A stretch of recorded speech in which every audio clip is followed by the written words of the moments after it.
వచ్చేది కాదు, కానీ ఇప్పటికైనా మించిపోయింది లేదు అని చెప్తూ ఏమన్నట్టు చూడండి, క్రేతు నుండి బయలుదేరకే ఉండవలసింది, అప్పుడు ఈ హానియు నష్టమును కలగకపోవును. ఇప్పుడైనాను ధైర్యము తెచ్చుకొనుడని.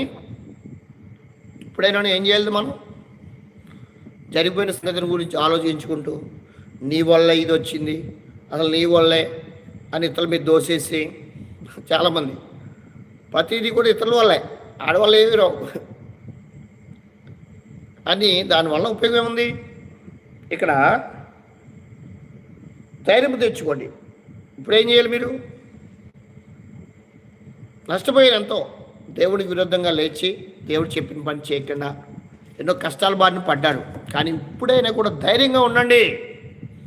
దేవుడు తన బిడ్డలను విడిచిపెట్టే దేవుడు కాదు. ఈ భయంకరమైన తుఫాన్లో ఉన్న